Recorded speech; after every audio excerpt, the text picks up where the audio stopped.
오늘도 주님의 말씀 교회를 찾아 예배자로 오신 모든 분들을 주님의 이름으로 진심으로 환영하며 축복합니다. 다 같이 묵상 기도하시며 하나님 앞으로 나아가겠습니다.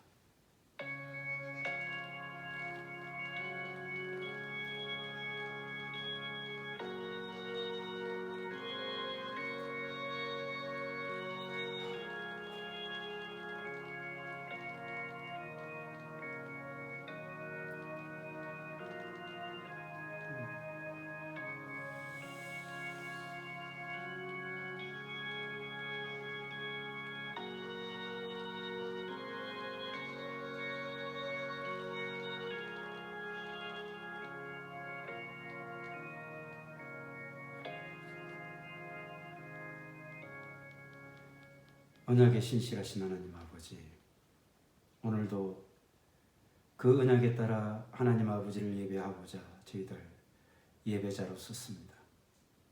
이 시간 저희들의 심령을 깨끗게 정결시켜 주셔서 영과 진리로 예배드리는 저희들 되게 하여 주시옵소서. 이 예배를 통해 올려드리는 모든 영광을 우리 주님 홀로 받아 주시옵소서. 감사를 드리옵고 예수님 이름으로 기도드리옵나이다. 아멘. 다 같이 사도신경으로 우리 신앙을 고백하겠습니다. 전능하사 천지를 만드신 하나님 아버지를 내가 믿사오며 그 외아들 우리 주 예수 그리스도를 믿사오니 이는 성령으로 잉태하사 동정녀 마리아에게 나시고 본디오 빌라도에게 고난을 받으사 십자가에 못 박혀 죽으시고 장사한 지 사흘 만에 죽은 자 가운데서 다시 살아나시며 하늘에 오르사 전능하신 하나님 우편에 앉아 계시다가 저리로서 산자와 죽은 자를 심판하러 오시리라. 성령을 믿사오며 거룩한 공예와 성도가 서로 교통하는 것과 죄를 사하여 주시는 것과 몸이 다시 사는 것과 영원히 사는 것을 믿사옵나이다. 아멘. 찬송가 84장 하나님 앞에 올려드리시겠습니다.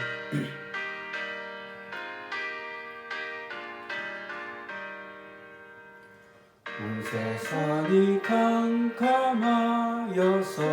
참 빛이 없었더니 그 빛나는 영광 나타나 온 세상 빛이었네.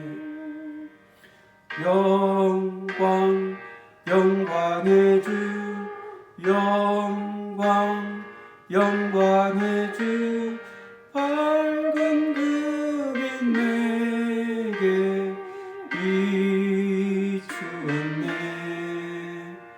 영광 영광의 주 영광 영광의 주 이 세상에 비춰 오직 주 예수님. 주 말씀을 믿는 사람은 그 마음이 시원하고 주 명령을 준행하는 자 그 길이 환하겠네. 영광 영광의 주 영광 영광의 주 밝은 그 빛 내게 비추었네. 영광 영광의 주 영광 영광의 주 이 세상에 비춰 오직 주 예수님. 죄 가운데 사는 사람은 그 눈이 어두워도 그 죄악을 씻는 날에는 그 눈이 밝아지네. 영광 영광의 주 영광 영광의 주 밝은 그 빛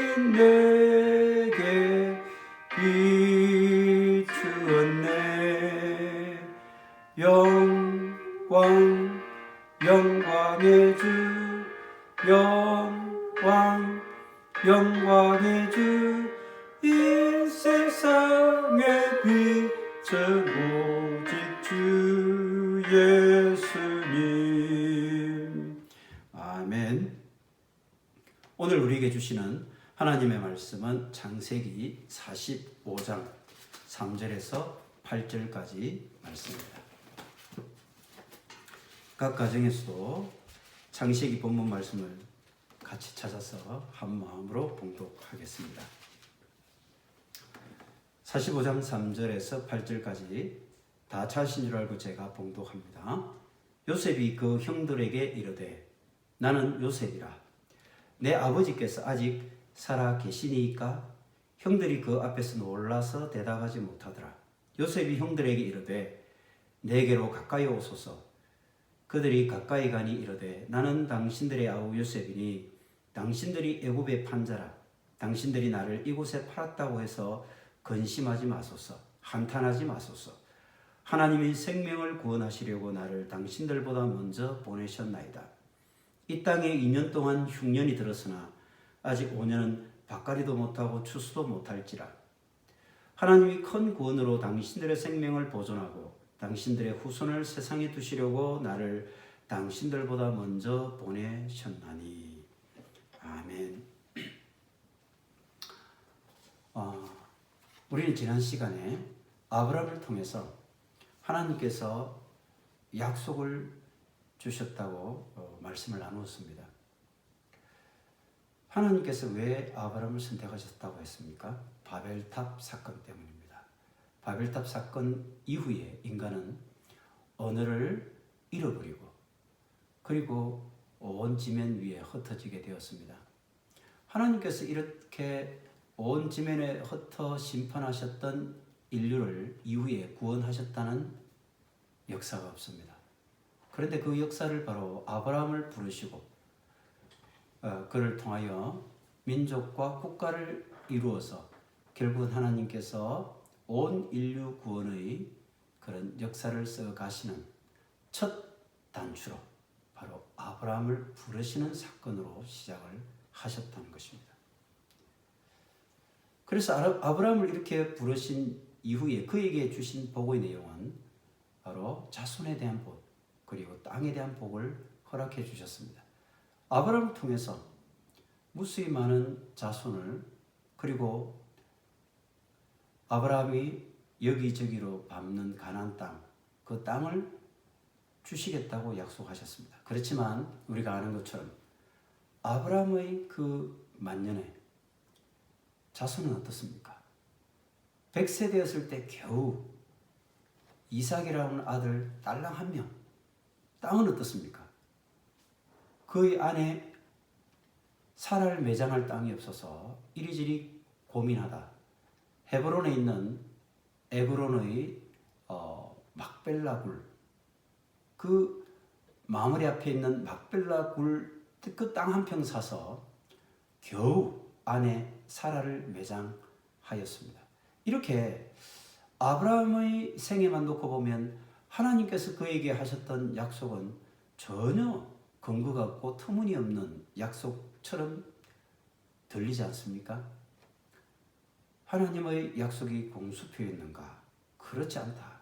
그것은 우리는 계속해서 구약의 39권의 말씀과 이어서 이어지는 신약의 27권의 말씀을 전체적으로 관통해서 읽고 이해하게 되면 하나님께서 하셨던 그 약속이 얼마나 신실하고 확실한 약속인가를 우리는 알 수 있게 되는 것입니다.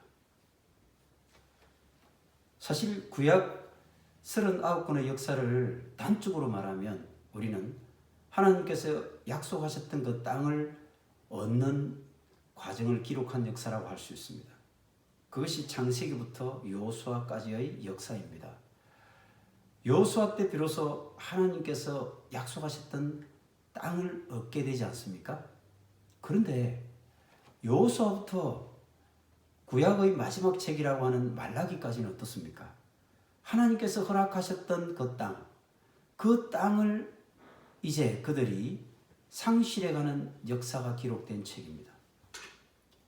그들이 지파를 이루고 민족을 이루고 통일 왕국을 이루었지만 하나님께 대적하고 하나님을 섬기지 않고 우상을 섬김으로써 그들이 이제 얻었던 그 땅을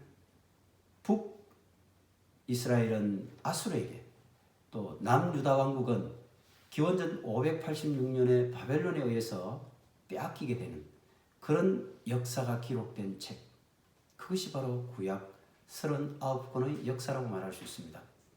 그럼 하나님께서 잃어버린 이 땅을 그냥 보고만 계시는가? 그렇지 않죠. 그 땅을 하나님께서 어떻게 다시 회복시켜 나가는가에 대한 기록이 또한 우리가 신약으로 이어지게 됩니다. 야곱의 역사를 우리는 또한 지난 시간에 대략 같이 말씀을 나누면서 야곱이 130년이라는 세월을 살면서 참으로 험악한 시간을 보냈다고 했습니다. 그가 그때 아들 요셉을 통해서 그의 자손 70명이 애굽 땅으로 이주를 하면서 비로소 이제 하나님의 자손에 대한 언약의 그림자가 어렴풋이나마 이제 구체적으로 그림이 나타나기 시작하는 단계입니다. 그가 17년 동안 애굽 세겜 땅에 거주하면서 70명의 자손이 이제 수많은 자손으로 이렇게 늘어나게 되는 역사가 있습니다. 그 핵심적인 역할을 한 인물이 바로 요셉이었죠. 요셉의 때에 하나님의 언약이 구체적인 그림으로 나타나는 것을 보면 이제 이 요셉의 바로 예수 그리스도의 모형으로 등장함을 우리는 알 수가 있습니다. 그렇기 때문에 여러분들이 이 성경 말씀을 읽을 때는 구약과 신약을 전체적으로 유기적으로 연관을 지어가면서 읽고 이해하는 것이 하나님의 메시지를 더 분명히, 또 하나님의 마음을 보다 더 정확히 알 수 있는 그런 중요한 열쇠가 된다는 것입니다. 그래서 그 유명한 성 어거스틴은 이렇게 말씀을 하셨습니다. 신약은 구약 속에 감추어져 있고 구약은 신약을 통해서 그 실체를 드러낸다, 이렇게 말씀을 하셨습니다. 그렇기 때문에 우리는 구약이 신약에 대한 계시의 말씀이고, 그리고 신약은 그 계시된 말씀이 구체적으로 실체를 드러내는 말씀이라고 이해할 수 있다는 것이죠. 요셉은 우리가 아는 것처럼 17세 청년 때 그의 형들의 미움을 받아서 이제 구덩이에 던져지고 다시 미디안 상인들의 손에 노예로 팔리게 됩니다. 결국 그는 여러 가지 어려움을 거치면서 17년이라는 세월, 13년이라는 세월이 흐른 30세 되던 그때 그는 비로소 애굽 전체를 통치하는 총리의 자리에 오르게 됩니다. 결국 그 총리의 자리에 올랐을 때 우리가 익히 아는 것처럼 바로의 꿈을 통해서 결국은 7년 대풍년과 7년 대기근을 거치게 되죠. 그 기간 동안 요셉을 통해서 야곱의 그 70인 가족들이 모두 애굽 땅에 거주할 수 있게 되고, 그래서 애굽 땅에서 그 자손이 이제 생육하고 번성하는 하나님의 그 복을 이루는 초석이 마련되었음을 우리는 알 수 있습니다. 이 요셉의 전체적인 얘기는 우리가 너무 잘 알기 때문에 그 요셉의 얘기를 통해서 우리가 생각해 볼 주제를 이 시간에 한 두 가지만 같이 나누고자 합니다. 첫 번째, 우리가 요셉의 이야기를 통해서 나누어 보고 싶은 주제의 말씀은 하나님의 이 약속은 그 성취되기까지 오랜 기간 하나님의 침묵의 시간이 필요했다는 것을 기억할 필요가 있습니다. 정말 하나님께서는 약속을 주셨고 그 약속이 성취되기까지는 참으로 인간의 마음으로는 이해할 수 없는 하나님께서 침묵하시는 그런 짧지 않은 시간들이 기다리고 있습니다. 그래서 우리는 그 기간 동안 하나님께서 계시지 않는가? 하나님이 나를 버리셨는가? 이런 많은 고민과 고통과 고난의 시간들을 맞이하게 됩니다.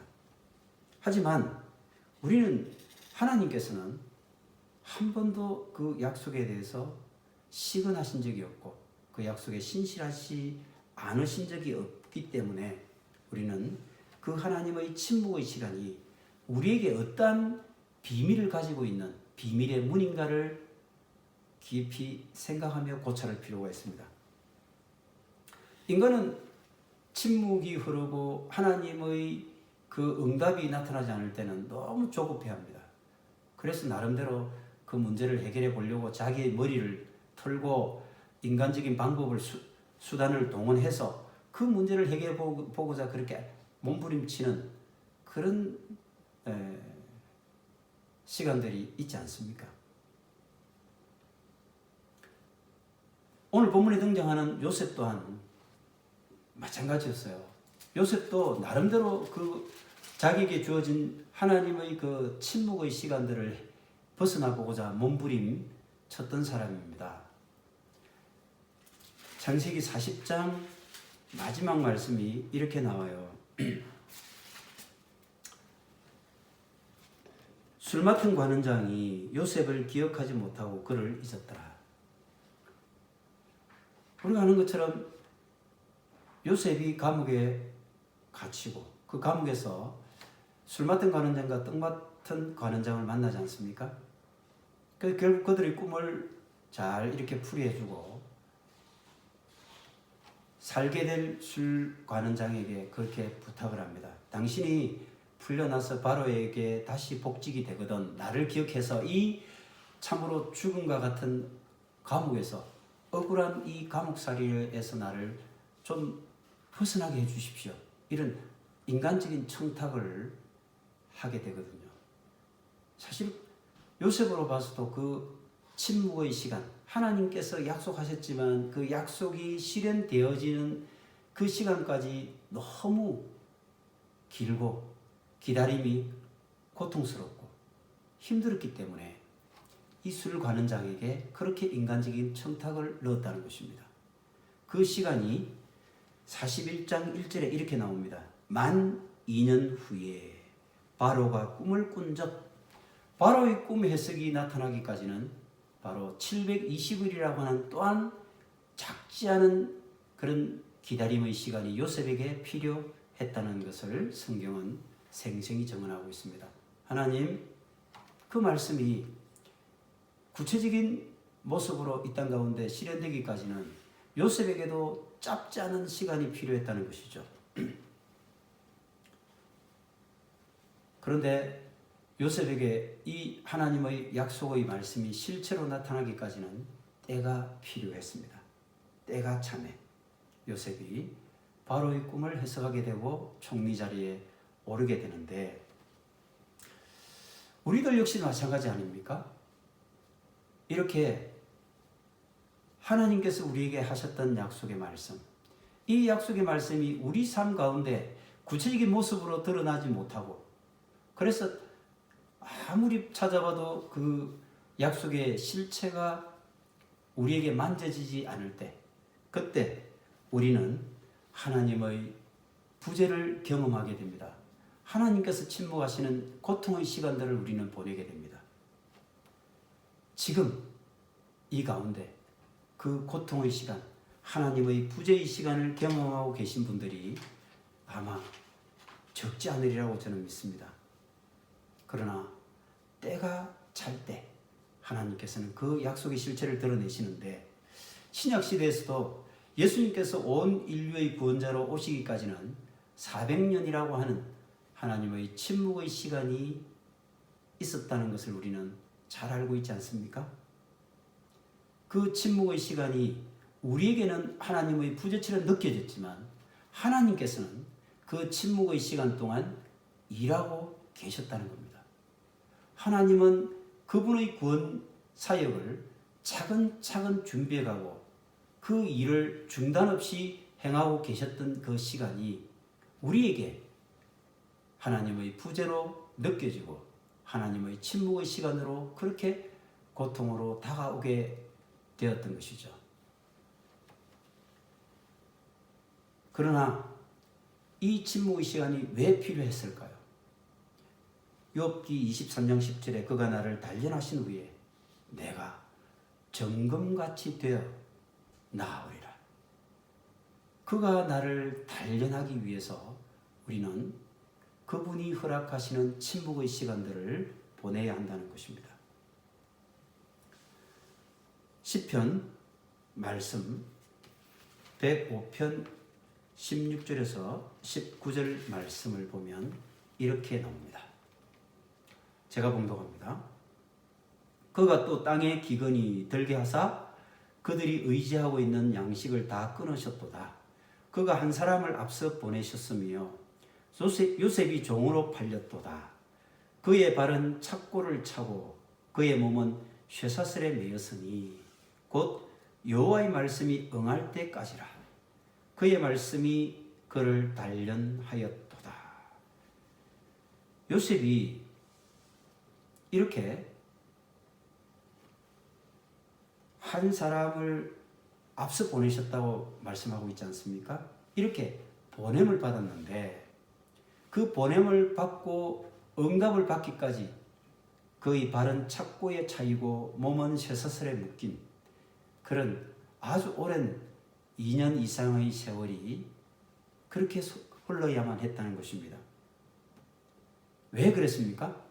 오늘 본문 말씀처럼 여호와의 말씀이 응할 때까지는 그의 말씀이 그를 단련시키기 위해서 그렇게 하나님의 침묵의 시간이 필요했음을 말씀해주고 있습니다. 우리에게 여러분 하나님의 부재, 침묵의 시간이 지금 닥쳐서 그 시간들을 우리가 보내고 있지는 않습니까? 그래서 우리는 너무 힘들고 괴롭고 하나님이 우리의 기도에 귀 기울이지 않는 것 같은 그런 힘들고 어려운 시기를 보낼 때 여러분 이 말씀을 기억하십시오. 하나님께서는 우리를 단련시켜 나가고 계신다는 것입니다. 그리고 갈라디아서 4장 4절 말씀을 보면 제가 봉독합니다. 때가 참에 하나님이 그 아들을 보내사 여자에게서 나게 하시고 율법 아래에 나게 하신 것은 율법 아래에 있는 자들을 속량하시고 우리로 아들의 명분을 얻게 하려 하심이라. 때가 참에 그 때가 찼을 때 비로소 하나님께서는 구원자 예수 그리스도를 이 땅에 보내주시고 그를 통하여 우리가 하나님의 아들의 명분을 얻게 하는 그런 은혜를 허락해 주셨다는 것입니다. 이뜻 하나님께서는 그 약속의 성취 때까지 침묵의 시간을 우리에게 요구하고 계십니다. 그 침묵의 시간 동안 우리를 단련시키시고 우리를 연단시켜 나가시면서 때가 찼을 때 비로소 하나님께서는 그 약속의 실체를 우리에게 보여주신다는 것을 명심하시고 절대로 하나님 말씀에 대해서 우리가 의심 없이 오직 신실한 그 말씀 붙잡고 그렇게 이 침묵의 시간, 부재의 시간을 이겨나가고 승리해 나가는 저와 여러분 되었으면 좋겠습니다. 두 번째로 우리가 생각해 볼 주제는 요셉은 예수 그리스도의 모형으로 구약 성경에 예포되어 있다는 말씀입니다. 성 어거스틴 말씀처럼 정말 구약 39권의 이 책은요, 신약 27권의 이 책 속에 그대로 이렇게 실체적으로 드러내고 있습니다. 그리고 구약은 신약의 말씀이 이렇게 비밀스럽게 간직되어 있는 책입니다. 그래서 요셉이 언 20에 팔려가고 예수님이 언30에 팔려간 얘기, 그리고 요셉이 구덩이에 던져지고 감옥살이를 거치면서 그가 정말 죽은 것 같은 그런 시간들을 보낸 것, 그것이 예수 그리스도가 십자가에 매달려 죽으시고 무덤 속에 던져지게 되는 사건과 너무나도 사건의 흐름이 유사합니다. 요셉이 그 모든 과정들을 통해서 가족들을 구원한 역사는 예수 그리스도가 무덤을 깨뜨리고 부활하셔서 온 인류의 구원자로 나타나셨던 역사적 사실과 너무나도 그 흐름이 비슷하게 흘러가고 있는 것을 알 수가 있죠. 이것은 요셉과 예수님 모두 바로 구원을 위한, 가족과 온 인류의 구원을 위한 이 땅 가운데 남겨진 자, 건축자들이 버렸지만 그 건축자들이 버린 그 돌이 모퉁이의 머릿돌이 되는 그런 역사적인 단계로 나아가는 그런 귀한 하나님의 사역 통로로 쓰임받고 있다는 것을 우리가 잘 알 수 있습니다. 베드로는 사도행전 4장 11절에서 이렇게 말씀하고 있습니다. 제가 봉독합니다. 이 예수는 너희 건축자들의 버린 돌로서 모퉁이의 머릿돌이 되었느니라.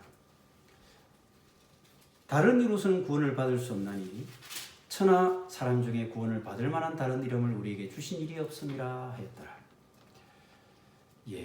바로 요셉은 버림받았지만, 형제들로부터 버림받았지만 그를 통해서 하나님께서는 집 건축의 모퉁이의 머릿돌이 되게 하셨다는 것이죠. 그래서 하나님께서는 그 가족들을 구원하기 위해서 요셉을 특별히 남겨진 자로 그렇게 쓰셨다는 말씀을 하고 있습니다. 사도 바울도 역시 로마서에서 이렇게 말씀을 하고 있습니다. 9장 27절에서 29절 말씀을 제가 봉독하겠습니다. 또 이사야가 이스라엘에 관하여 외치되 이스라엘 자손들의 수가 비록 바다의 모래 같을지라도 남은 자만 구원을 받으리니 주께서 그 말씀을 이루고 속히 시행하시리라 하셨느니라. 29절 또한 이사야가 미리 말한 바 만일 만군의 주께서 우리에게 씨를 남겨두지 아니하셨더라면 우리가 소돔과 같이 되고 고모라와 같았으리로다 함과 같으니라. 그런즉 우리가 무슨 말을 하리요? 의를 따르지 아니한 이방인들이 의를 얻었으니 곧 믿음에서 난 의요. 이사야는 그렇게 계속해서 말씀하고 있습니다. 남은 자가 구원을 받는데 이 남은 자의 구원을 위해서 우리에게 하나님께서 씨를 남겨두셨다는 것입니다. 바로 요셉이 그 가족 구원을 위해서 남겨진 씨, 그 남겨진 자로 하나님께서 비밀스럽게 간직하고 있었던 인물이었다는 것입니다. 북왕국 아합이 통치하던 당시에 이세벨이라고 하는 그런 왕비를 맞이하게 되었다는 것 우리가 잘 압니다. 그때 이세벨의 그 아주 패역하고 사악한 그런 우상숭배, 가정스러운 그 우상숭배가 얼마나 하나님 앞에 큰 범죄였는지를 열왕기상에서는 잘 얘기하고 있습니다. 엘리야 선지자가 그것을 책망하고 갈멜산에서 850명의 바알과 아스라 선지자들을 다 죽이지 않습니까? 그에 대한 보복으로 이세벨이 이 엘리야를 끝까지 찾아서 죽이겠다고 아주 미친 듯이 날뛰었습니다. 그때 엘리야가 도망자의 신세가 되어서 그 굴에 들어가 하나님께 부르짖습니다. 하나님, 제가 이렇게 하나님 말씀대로 선지자 노릇하고 열심히 사역을 했는데 왜 하나님 저렇게 내 목숨을 노리고 나를 죽이려고 저렇게 안달입니까? 이제 나는 정말 지쳤습니다. 죽을 지경에 놓였습니다. 그때 하나님께서 말씀하시죠. 바알에게 무릎 꿇지 않은 7,000명을 남겨두었다. 이 7,000명, 이들이 바로 하나님의 역사를 이루어내시기 위한 하나님의 비밀 병기로 하나님이 남겨준 자들입니다. 계속해서 로마서 11장 2절 말씀 이렇게 나옵니다. 하나님이 그 미리 아신 자기 백성을 버리지 아니하셨나니 너희가 성경이 엘리야를 가리켜 말한 것을 알지 못하느냐. 4절 말씀, 그에게 하신 대답이 무엇이냐. 내가 나를 위하여 바알에게 무릎을 꿇지 아니한 사람 7,000명을 남겨두었다 하셨으니 그런즉 이와 같이 지금도 은혜로 택하심을 따라 남은 자가 있느니라. 지금도 은혜로 택한 그 남은 자가 있다는 말씀을 하고 있습니다. 여러분, 우리의 구원을 위해서뿐만 아니라 우리 가족들의 구원을 위해서, 그리고 내가 아는 내 주위에 그런 많은 사람들의 구원을 위해서 하나님께서 지금도 택하여 남은 자로 있게 하신 분이 있는데 그게 누구라는 말씀입니까? 바로 여러분과 제가 그 지금도 하나님께서 택하여 남은 자로 쓰시고자 하는 사람, 그 사람이 되기를 원합니다. 여러분, 여러분들이 바로 그런 남은 자로 쓰임받고 선택된 사람이라는 것을 꼭 기억하셨으면 좋겠습니다.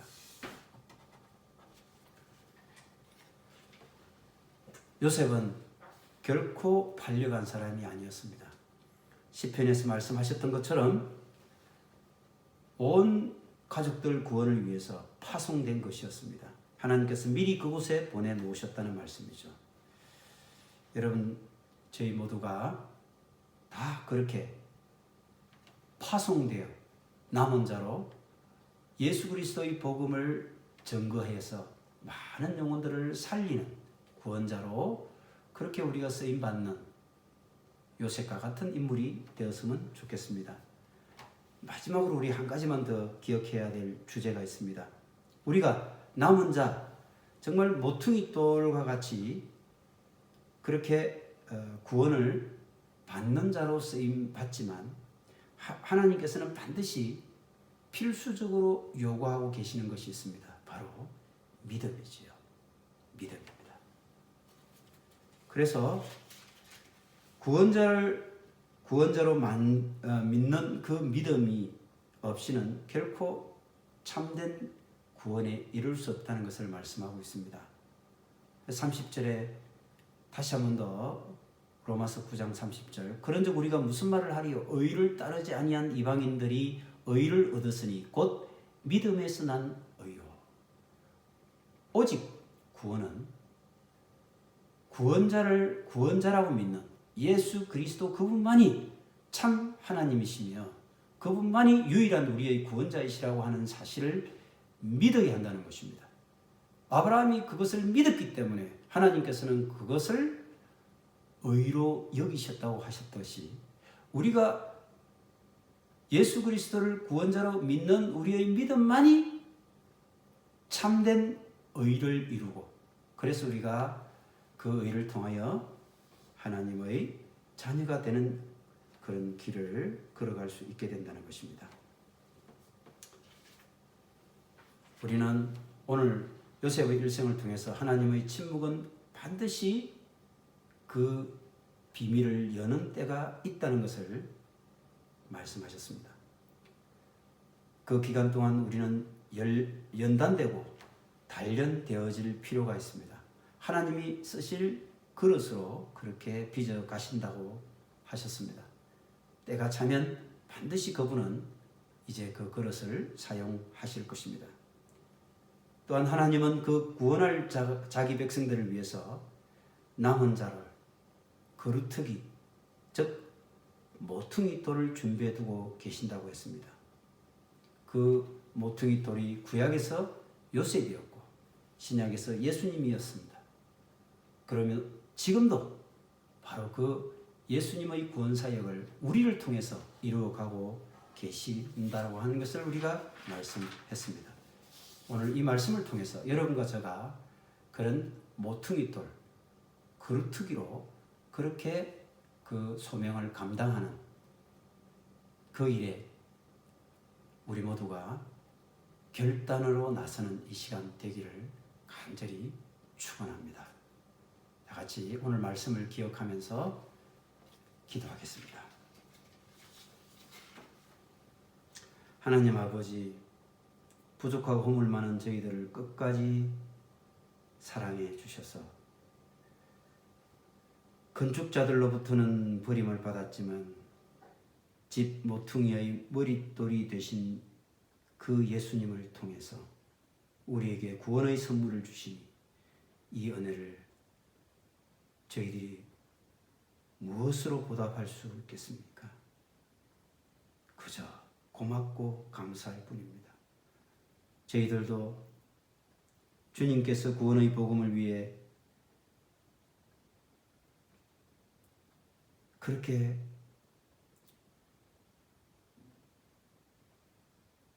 모퉁이 돌이 되셨던 것처럼 남겨진 자들로 그 사명을 감당하는 저희들 되기를 원합니다.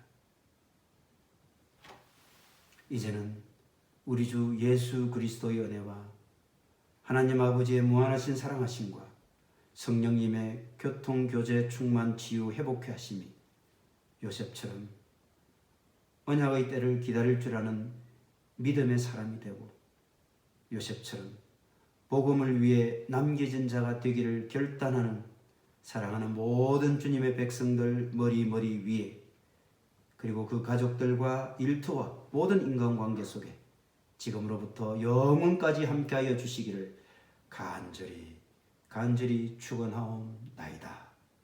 아멘.